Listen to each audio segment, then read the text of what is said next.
There is a way to win the lottery every single time you play. Not most times. Every time. It is completely legal. It costs exactly the same as a ticket, and almost nobody does it. That is not a trick sentence.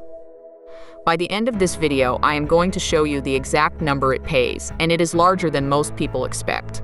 But before that, I have to show you what you are actually buying when you hand over that $2. Not the dream. The math underneath the dream. Because the number is so far outside anything a human brain can picture that we have basically stopped trying. Hi, I am Clara. In this video, Clara is not going to tell you that playing the lottery makes you stupid. It does not. What I am going to do is put a price tag on the hope and then show you what the exact same money buys somewhere else. The odds of winning the Powerball jackpot are 1 in 292.2 million. Mega Millions is right next door at about 1 in 290 million. Now, everybody hears numbers like that and nods. The problem is that nodding is not understanding. Our brains handle 1 in 10. They handle 1 in 1,000. Somewhere past that, everything just becomes the same feeling, which is a sort of vague, cheerful maybe. So let me make it physical. There are roughly 340 million people in the United States.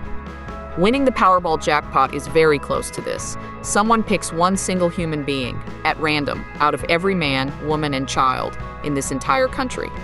And it has to be you, not your state, not your city.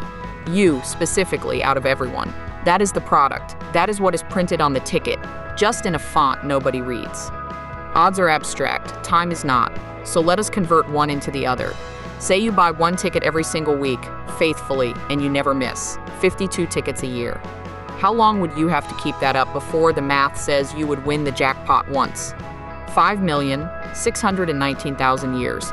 Let that sit for a second. Our species, Homo sapiens, has existed for about 300,000 years. So you would need to keep buying that weekly ticket for 19 times longer than human beings have existed on this planet. And if you get aggressive and buy 10 tickets a week instead of one, you bring it all the way down to 560,000 years, which is still almost twice as long as we have been a species. That is not a bad bet. A bad bet is a coin flip where you lose slightly more than you win. This is something else entirely. Here is where it stops being funny. In 2024, Americans spent $104.7 billion on lottery tickets. Billion with a B. That is more than the country spends on movie tickets, music, video games, and books combined. Spread across the states that have a lottery, that works out to about $321 per person per year. Now, $321 does not sound like a crisis. That is the entire genius of the product. It never arrives as a bill.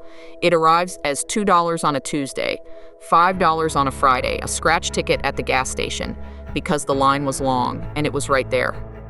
Nobody in history has ever sat down and consciously decided to spend $321 a year on lottery tickets. It simply happens, $2 at a time. Hold on to that number. 321. It comes back later, and it is going to look very different. Now the uncomfortable part, and I am going to say it carefully, because it is easy to be smug about this, and I do not want to be. Households earning under $30,000 a year spend about $412 annually on lottery tickets. That is more than the national average, not less. And for the lowest earning households, it can be 5% or more of everything they make. Think about what 5% means. 5% of your income is roughly what a decent employer match is worth. It is roughly a full retirement contribution. It is often the entire difference between a household that slowly builds something and a household that never quite gets off zero. And here is the thing I really want you to sit with. Those families are not worse at math. They are in a situation where the normal path up looks closed, and a ticket is the only door that appears to be open at all. When the ordinary route feels impossible, the impossible route starts to look reasonable. That is not stupidity. That is what hope costs when it is the only thing on the shelf. So why do smart, careful people keep playing? 3 reasons, and none of them is a character flaw. First, you are not really buying a ticket. You are buying about 4 days of daydreaming. Between the purchase and the drawing, you get to think about quitting. about the house, about the phone call to your family. That fantasy is genuinely pleasant, and $2 is a low price for 4 days of it. Second, you only ever see the winners. Every news story is a person holding an oversized check. Nobody interviews the 292 million people who lost, because that is not a story. That is just Tuesday. Your brain builds its sense of probability from examples it has seen, and every example you have seen has won. Third, the price is designed to be invisible. $2 never competes with rent. It competes with a candy bar. And against a candy bar, a shot at $400 million sounds like an incredible deal.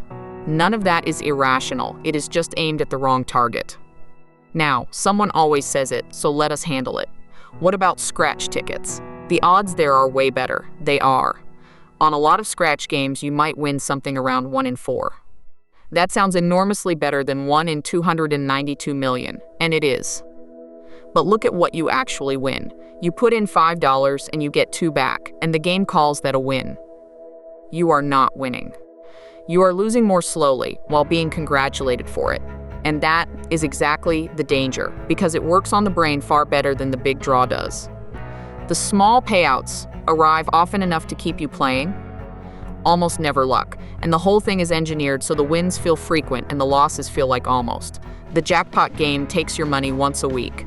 The scratch game takes it in a loop and thanks you each time. All right, I promised you a way to win every time, and here it is. Stop buying the ticket and buy the index instead. That is the whole thing. Same money, same weekly habit, same little ritual. You take the exact amount you would have spent on tickets and you put it into a broad market index fund automatically every week. And here is why I am comfortable calling that winning the lottery. In the real lottery, your expected outcome is that you lose almost all of it. That is not an insult. That is the design. The game has to pay for prizes, retailers, and state programs out of your ticket. In the index, over long periods, the expected outcome has historically been that you gain. Not guaranteed in any given year, and I want to be clear about that. But over decades, the direction has been up and up by a lot. Same ritual, same $2, opposite expected outcome. So let us do the actual numbers, because this is where it gets fun. Let us start with a real player, $20 a week. That is a couple of Powerball tickets and a scratch card on the way home. Very ordinary. $20 a week, invested instead, earning 7% a year, which is roughly the historical average of the American market after inflation. After 20 years, you have $44,000. After 30 years, $101,000. After 40 years, $214,666. And you only put in $41,000 of that. The rest, roughly $173,000, was made by time doing the work while you did nothing. Now compare the two lives. Person A buys tickets for 40 years and with overwhelming probability finishes with nothing. Person B spends the identical money and finishes with over $200,000. Person B won the lottery. It just paid out slowly, so nobody filmed it. Now maybe you are thinking, Clara, 20 a week is a lot. I barely play. Fine. Let us use the national average. $321 a year. That is about $6 a week. Basically nothing. $6 a week. Invested at that same 7%. After 20 years, $13,600. After 30 years, $31,000. After 40 years, $66,257. $6,000.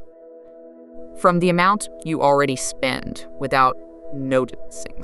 From money that currently produces nothing except 4 days of daydreaming at a time. And if you are one of those households spending $412 a year, the same 40 years turns that into about $85,000. That is the number I told you to hold on to. $321 a year is not small. It was never small. It just never showed up in one piece, so you never got to decide about it. Now let me be fair, because there is a real argument on the other side, and it deserves a straight answer. If you never buy a ticket, your chance of winning is exactly 0. That is true. 0 is a real number, and it is worse than almost 0. Somebody does win. It is a person with a name, and it could be you. So I am not going to tell you to never play. I am going to give you the version that actually makes sense. If you want to play, play when the jackpot is enormous. And here is why that is not just a feeling. When the prize climbs into the hundreds of millions, the value of what you might win rises while the price of the ticket stays at $2. The bet is still bad, and taxes and shared jackpots eat into it, but it is meaningfully less bad than the same $2 on an ordinary week. So the rule is simple: small, fixed, and rare. A few dollars only when the jackpot is huge and out of your fun money, never out of your savings. Buy the daydream on purpose, at a price you chose, instead of drifting into $300 a year without noticing. And one honest note: for some people, this stops being fun and becomes something they cannot stop. If that is you or someone near you, that is worth taking seriously and getting real help for, and there is no shame in it at all. So, how do you always win the lottery? You keep the ritual and you change the ticket. Same money, same weekly habit, but point it at something where the odds are on your side instead of 292 million to 1 against you. $214,000 if you play like a regular player. $66,000 if you barely play at all. Those are your real jackpots, and they do not require luck, only that you keep showing up.